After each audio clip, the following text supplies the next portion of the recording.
हम अपने दर्शकों से पूछते हैं, आप ही जरा बताइए। तो आपको तय करना है, आपको सोचना है कि नगर निकाय की स्थापना, छतरपुर नगर पंचायत की स्थापना जिन सपनों के साथ हुई थी, जिन आकांक्षाओं के साथ हुई थी, क्या वो सपने पूरे हो पाए? क्या वो 200 करोड़ रुपए की राशि छतरपुर के सड़कों पर, छतरपुर की धरती पर खर्च हो पाए? लगभग 4 वर्षों से यह कार्यालय यहाँ पर रखे हैं आप। चुनाव जीतने के बाद यह कार्यालय होगा या नहीं होगा, या जनता के लिए जनता दरबार लगेगी या नहीं लगेगी?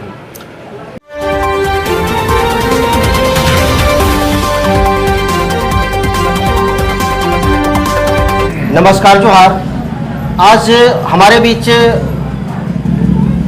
जुड़े हुए हैं जो झारखंड जर्नलिस्ट, यानी कोई परिचय के मोहताज नहीं है, चाहे वह सामाजिक कार्य हो या किसी भी तरह का कार्य हो, चाहे यह स्थानीय स्तर पर हो या जिला या राज्य स्तर पर हो, हमेशा यह जुड़े हुए रहते हैं व्यक्ति के साथ। पहले भी चुनाव लड़ चुके हैं और इस बार भी चुनाव मैदान में आ रहे हैं। तो हम इनसे पहले जानना चाहेंगे कि इस चुनाव में आपको आने का मुख्य मकसद क्या है, आप चुनाव लड़ना क्यों चाहते हैं? सबसे पहले तो बहुत बहुत आभार। हमारे जो दर्शक हैं उनको नमस्कार। बहुत बड़ा सवाल है ये, 2 शब्दों का सवाल छोटा जरूर है लेकिन सवाल बड़ा है कि आखिर कोई व्यक्ति चुनाव क्यों लड़ना चाहता है। क्या चुनाव लड़ने का मकसद उसका खुद का उपार्जन करना है या समाज के लिए वो करना चाहता है? तो जाहिर सी बात है, दीपक जी ने कहा कि पूर्व में भी मैं चुनाव लड़ चुका हूं। 2018 में जब चुनाव हुआ था तो 2018 के चुनाव में मैं रनर अप था। यहां से बहुत मामूली वोट अंतरों से मैं चुनाव जीत नहीं पाया। लेकिन चुनाव लड़ने की प्रेरणा मुझे क्यों मिली? चुनाव इसलिए लड़ना था कि इलाके में जिस तरह से छतरपुर की बात करें, कालांतर में आज़ादी के बाद से ही छतरपुर जिन समस्याओं से जूझ रहा है, चाहे गरीबी हो, बेकारी हो, भ्रष्टाचार हो, जल संकट हो, लोगों के खेतों तक पानी नहीं पहुंच रही है, बेरोजगार हमारे साथियों को रोजगार नहीं है, युवाओं को, महिलाओं को वो सम्मान नहीं है जो मिलना चाहिए, वो सुरक्षा नहीं है जो मिल रहा है, जो मिलना चाहिए था, जिसकी दरकार थी। तो 2018 में मुझे लगा कि आखिर कोई तो चुनाव लड़ेगा ही और कोई तो चुनाव जीतेगा ही, तो मैं फिर क्यों नहीं। उस समय मैं राष्ट्रीय मीडिया से निकलकर राज्य की मीडिया में था। उसके बाद मैं छतरपुर में आया। 15 दिन पहले मैंने ये डिसीजन लिया कि छतरपुर को बदलूंगा मैं, चाहे मुझे उसकी कोई भी कीमत क्यों न चुकानी पड़े। तो एक सेवा भावना के साथ छतरपुर मेरा जन्मभूमि है, कर्म भूमि है, जहां मैंने जन्म लिया और बहुत सारी समस्याओं से जूझते हुए आगे बढ़ा। तो मैंने बहुत नजदीक से छतरपुर की समस्याओं को देखा है, उन समस्याओं को जिन समस्याओं ने छतरपुर के लोगों को खून के आंसू रुलाया है दीपक। चाहे स्वास्थ्य की बात करें, शिक्षा की बात करें, लोगों के खेतों तक पानी पहुंचाने की बात हो, युवाओं के रोजगार की बात हो, छतरपुर के घरों, लोगों के घरों में, छतरपुर नगर पंचायत के लोगों के घरों में शुद्ध पानी की बात हो, ये सारी ऐसी समस्याएं थी जिससे लोग रोज दो चार हो रहे थे। तो मैंने यही सोचा कि चुनाव लड़कर एक कॉन्स्टिट्यूशनल पावर के साथ मैं अपने इलाके को ठीक करने की कोशिश करूंगा। तो साफ तौर पे मकसद यही है दीपक कि कॉन्स्टिट्यूशन का जो हमारा पावर है भारतीय संविधान का, और हमारा नगर निकाय जो 2016 नगर पालिका अधिनियम से चलता है, उसके तहत जो भी प्रावधान है उससे हम लोग नगर को ठीक करने की कोशिश करेंगे। एक बेहतर सुंदर नगर बनाएंगे, लोगों के सपनों का आपको नगर बनाएंगे जहां सारी सुविधाएं होंगी। तो कुल मिला के मेरा ही मानना है कि चुनाव सेवा का माध्यम होना चाहिए, न कि ठेकेदारी का माध्यम, लूट का माध्यम, भ्रष्टाचार का माध्यम। तो जाहिर तौर पर है, अगर मुझे यह मौका मिला तो इन सब सारी चीजों बहुत प्रभावशाली तरीके से काम होगा। ये हम निकालिएगा, जनता अगर आप पर विश्वास करे, या आप चुनाव हारते हैं तो क्षेत्र को छोड़कर पुनः भाग जाइएगा। देखिए, मैं आपके आखिरी बात से ये एक सवाल का जवाब दूंगा कि चुनाव 2018 में हुआ। 2018 के चुनाव के बाद मैंने लोगों के भरोसे को जिंदा रखने के लिए अपने जिंदगी का एक एक पल, एक एक क्षण, 365 दिन 24/7 मैंने छतरपुर के नाम कर दिया। आप जिस ऑफिस में बैठ के साक्षात्कार कर रहे हैं दीपक भाई, हमारे दर्शक देख रहे हैं, ये 4 साल से मैं कार्यालय चला रहा हूं। ये भाड़े पे लगा था, अच्छा खासा किराया भी मुझे मिलता था। लेकिन मैं मानता हूं कि सेवा सिर्फ बातों से नहीं होना चाहिए, सेवा कर्म से भी होना चाहिए। और मैं आपको मुझे बताते हुए बहुत खुशी हो रही है कि इन 4 सालों के कार्यकाल में, जब से मैंने ऑफिस खोला, सैकड़ों हजारों लोगों के आंसू पहुंच चुका हूं। उनकी समस्याओं के निराकरण की दिशा में बहुत सारे काम हम लोगों ने किए हैं। तो मैं भरोसा रखता हूं, भरोसा को बनाए रखने में विश्वास रखता हूं, भरोसा को तोड़ने में नहीं। यही कारण है कि मैं लगातार चुनाव के बाद भी इलाके में लोगों के सुख में, दुख में, चाहे दाह संस्कार हो, उनके खुशी का पल हो, हर क्षण में शामिल होने की कोशिश हमारी रहती है। और रही बात ये सवाल दीपक की 3 बड़ी समस्याएं क्या है और उसका समाधान कैसे करेंगे, तो 3 सबसे बड़ी समस्याएं पहले भी मेरा मुद्दा रही है, आज भी मुद्दा है, हमेशा रही है। पहला तो है सिंचाई की सुविधा। अगर प्रॉपर वे में सुख नदिया से लेकर चाहे बटाने हो या फिर जो नाले हैं, चेक डैम है, और अगर उनको हम लोग दुरुस्त कर दें तो हमारे किसानों के खेतों तक, नगर क्षेत्र के जितने किसान हैं खासकर, उनके खेतों तक पानी पहुंचेगा। और अगर हम उनके खेतों तक पानी पहुंचा पाए तो यकीनन वो नकदी फसल पैदा करेंगे। धान गेहूं तो एक परंपरागत फसल है, लेकिन जो सब्जी है या फल है, इस तरह की खेती अगर किसान करेंगे तो त्वरित फायदा होगा, जिसे नकदी फसल भी कहते हैं। तो यकीनन मेरी पहली प्राथमिकता सिंचाई होगी।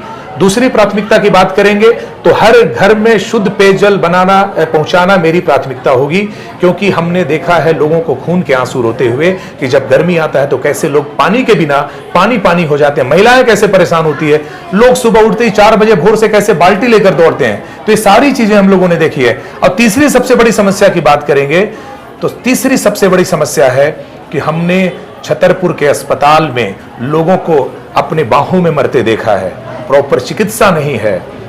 कब कौन किसी दुर्घटना का शिकार हो जाए, बीमारी का शिकार हो जाए, और अगर वो अस्पताल जाता है तो त्वरित उसे वो सुविधा नहीं मिल पाती है। ट्रॉमा सेंटर नहीं है, ऑक्सीजन कहें या पैथोलैब आपको कहें, प्रॉपर वे में जो चिकित्सा मिलना चाहिए फर्स्ट एड के रूप में, फर्स्ट एड तो मिल जाता है, लेकिन छोटे छोटे चाहे ब्रेन हेमरेज की बात करें, हार्ट स्ट्रोक की बात करें, इसमें क्या होता है 1.5 घंटे का टाइम मिलता है, यहां से डाल्टनगंज जाने में तुरंत रेफर कर दिया जाता है। नतीजा क्या होता है कि वही 1.5 घंटा जिन मरीजों, मतलब उस 1.5 घंटे में जिन मरीजों की जान बचा जा सकती थी, उन मरीजों की जान उस 1.5 घंटे में चली जाती है। आंख के सामने हम लोगों ने देखा है, एक नहीं 1 दर्जन ऐसे केस हैं। तो ये 3 प्रायोरिटी मेरी सबसे बड़ी है, सिंचाई और लोगों के घरों तक शुद्ध पेयजल पहुंचाना।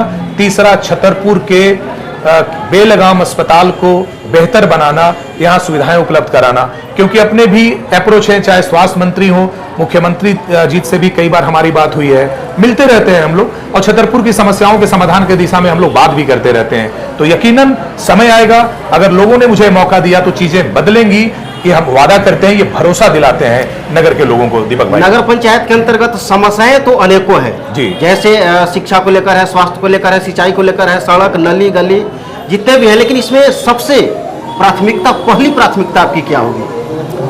देखिए मैं आपको बताऊं, ये एक दिखा रहा हूं मैं आपको, ये है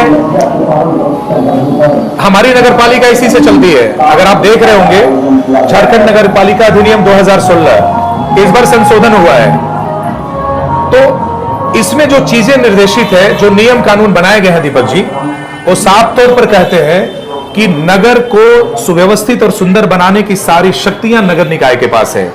यानी कि एक ऐसा नगर जहां पर रोजगार भी होगा, जहां पर लोगों के मान सम्मान की रक्षा भी होगी, सुरक्षा भी होगी, महिलाओं को रोजगार कैसे मिले, कैसे उनको हुनरमंद बनाया जाए, युवाओं को रोजगार कैसे मिले, कैसे उनको हुनरमंद बनाया जाए, कैसे नगर में पार्क की व्यवस्था हो, बस स्टैंड हो, ऑटो स्टैंड हो, आपका ये टाउन हॉल हो, यानी हर वो चीज जो एक आम नागरिक डिजर्व करता है, जो टैक्स देता है, होल्डिंग टैक्स, उसके बदले जो मिलनी चाहिए, चाहे सफाई की बात हो। आज आपको बता दें दीपक जी की 1 करोड़ रुपए के डस्टबिन खरीदे जा चुके हैं, 1 करोड़ रुपए के। और मैं ऐसे नहीं कर रहा हूं, मैंने बकायदा आरटीआई के थ्रू यह जानकारी लिया है कि 1 करोड़ रुपए के डस्टबिन खरीदे जा चुके हैं। साथ ही साथ आपको यह भी बता दें कि लगभग 200 करोड़ रुपए इस नगर में खर्च हो चुके हैं, यह भी मैंने आरटीआई से जानकारी ली थी।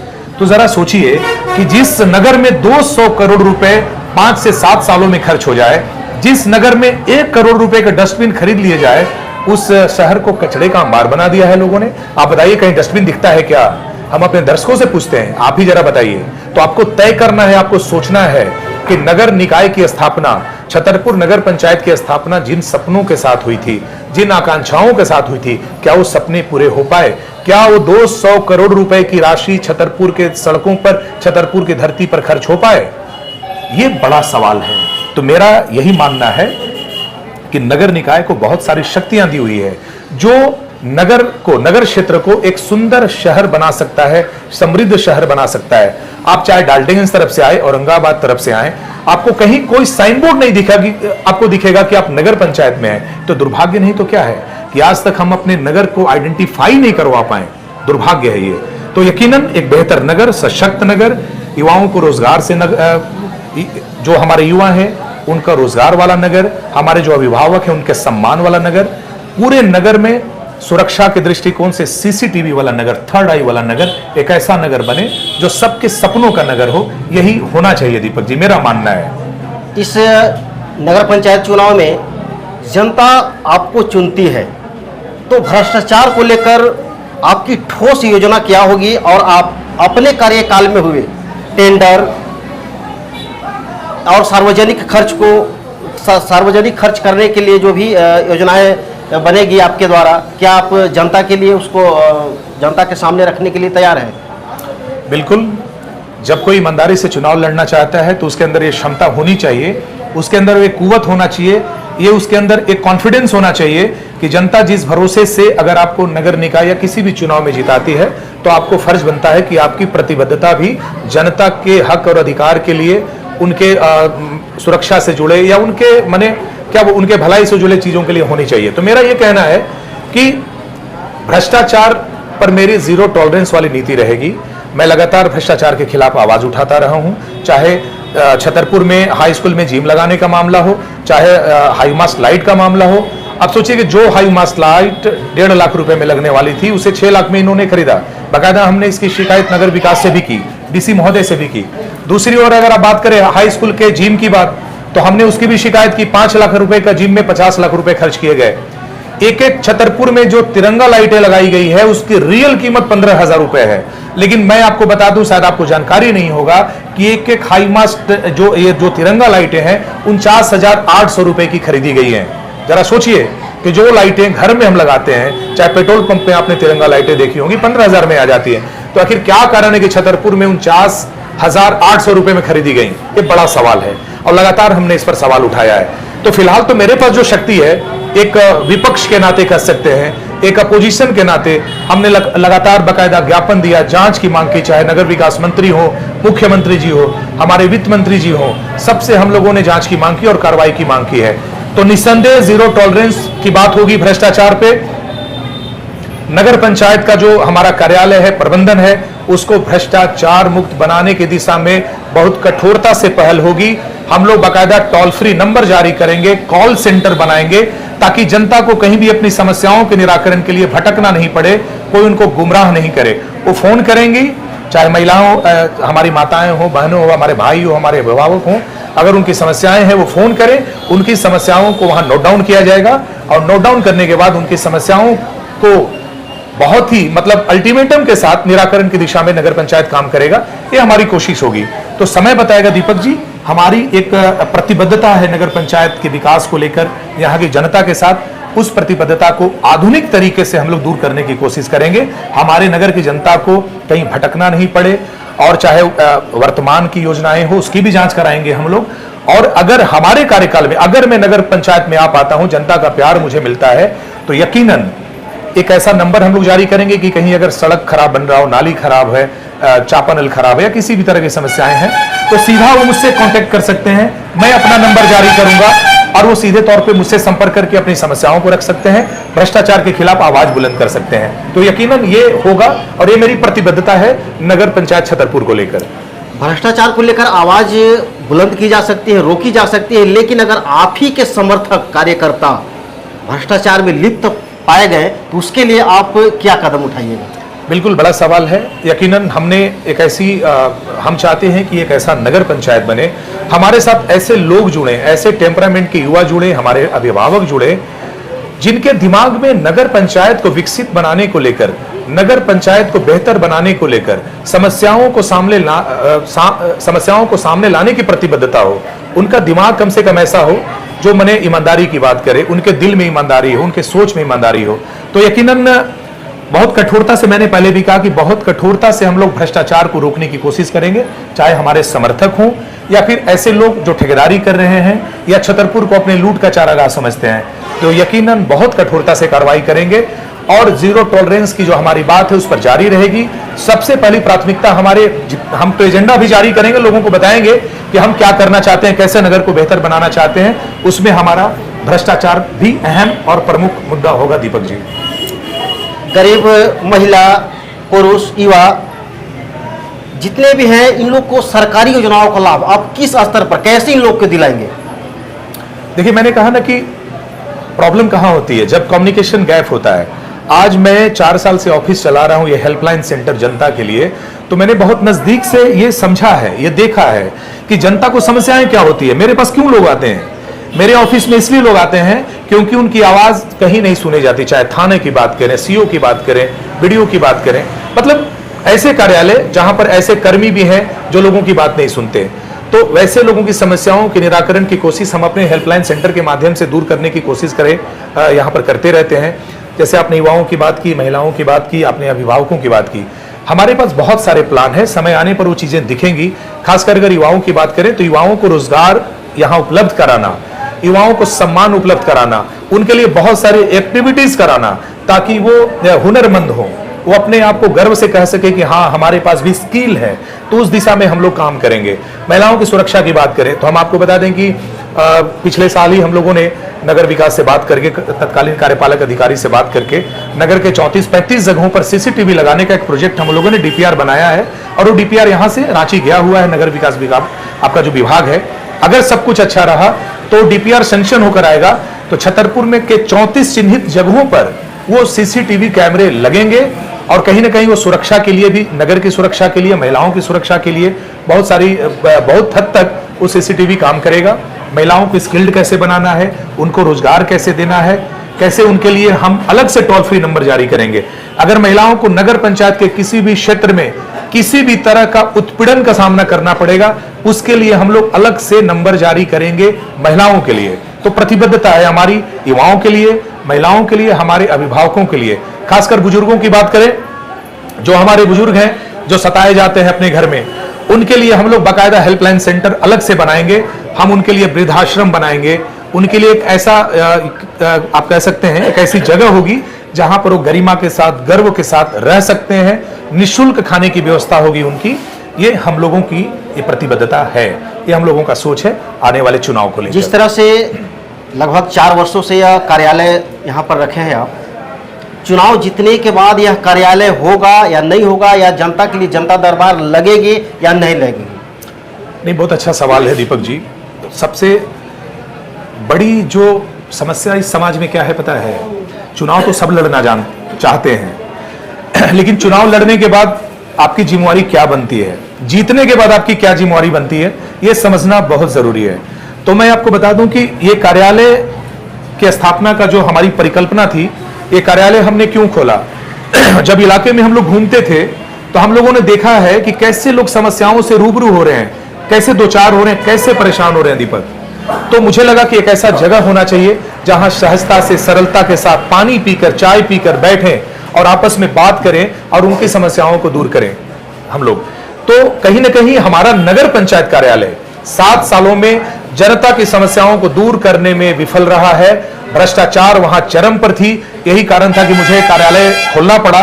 और यकीनन ये कार्यालय लगातार चलेगा, चाहे चुनाव में जीतूं या न जीतूं, चुनाव में आऊं या ना आऊं, लेकिन ये कार्यालय चलेगा। चुनाव तो मैं लड़ूंगा जनता के भरोसे पर खरा उतरने के लिए, उनके सपनों को पूरा करने के लिए। चुनाव के इस समर भूमि में मैं जरूर आऊंगा, ये मुझे पूरा विश्वास है कि जनता का प्यार भी मुझे आपको मिलेगा दीपक। और सबसे बड़ी बात कि ये कार्यालय नगर पंचायत के पैरेलल चलेगा। एक कार्यालय वहां चलेगा जहां पर अभी नगर पंचायत की कार्यालय है, एक कार्यालय हमारा रहेगा जहां पर अगर उनकी बात नगर पंचायत के सरकारी कार्यालय में नहीं सुनी जाएगी तो उनकी आवाज, उनकी समस्याएं हमारे निजी कार्यालय में जो हमारा हेल्पलाइन सेंटर है वहां पर लिखी जाएगी, सुनी जाएगी और निराकरण की पूरी कोशिश होगी। क्योंकि हमने ये कार्यालय दिखावे के लिए नहीं खोला है, ये कार्यालय छतरपुर की जनता के समस्याओं के समाधान के लिए खोला है। और ये जब तक मैं रहूंगा इस धरती पर, कह सकते हैं इस छतरपुर में, ये मेरा कार्यालय चलता रहेगा।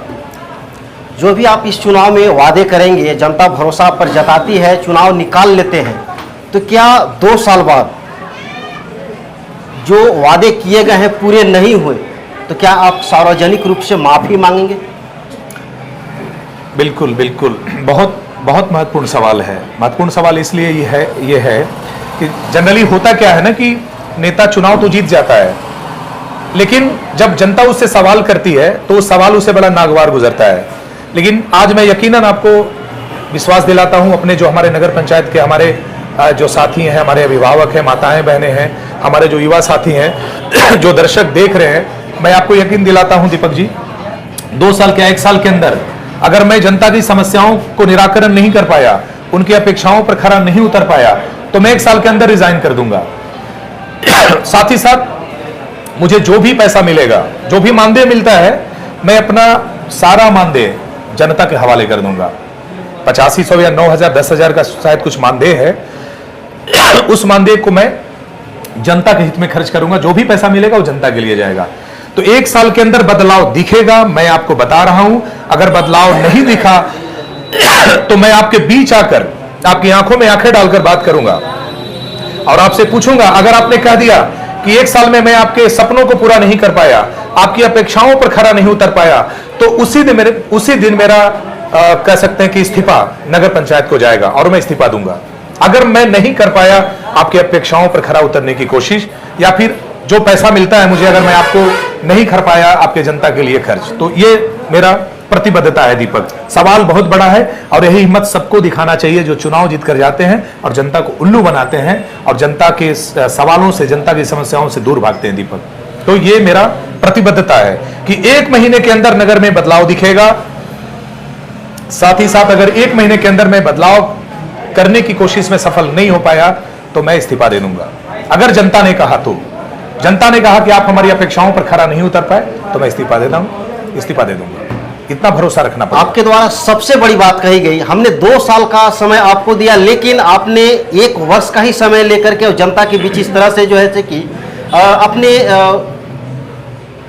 बातों को आपके द्वारा रखा गया कि इस तरह से हम काम पर खरा नहीं उतरते हैं तो 2 साल ज़्यादा समय है, हम 1 वर्ष में ही जो है अगर नहीं खरा उतर पाते हैं तो इस्तीफा दे देंगे।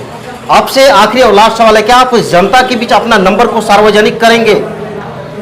जी हाँ दीपक, लगातार 7 सालों से मेरा दोनों नंबर जनता के लिए सार्वजनिक है। मैं फिर से सार्वजनिक करना चाहता हूँ। किसी भी तरह की समस्याएं होती है, आप हमसे जुड़ना चाहते हैं अपनी समस्याओं के समाधान के लिए, इस नगर में बदलाव के लिए, तो ये नंबर नोट कर लीजिए। जब भी जरूरत पड़े, दिन हो या रात, 365 दिन 24/7 आप ये नंबर नोट कर लीजिए। 9471584457। फिर से मैं रिपीट करता हूं 94715, फिर से रिपीट कर रहा हूं 9471584457।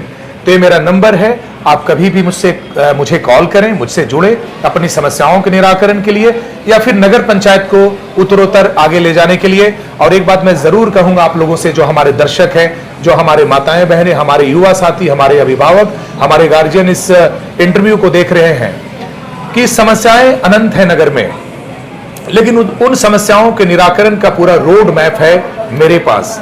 कैसे इन समस्याओं को दूर करना है, कैसे आपकी गरिमा को सुरक्षित करना है, कैसे आपकी इज्जत को बरकरार रखना है, कैसे आपकी पगड़ी को बरकरार रखना है, कैसे महिलाओं के सम्मान की सुरक्षा करना है, कैसे युवा भाइयों को रोजगार देना है, कैसे लोगों के खेतों तक पानी पहुंचाना है, कैसे लोगों के घरों तक शुद्ध पेयजल पहुंचाना है, ये मुझे पता है। आपके मदद से ही मैं ये सारी चीजें पूरी करूंगा दीपक।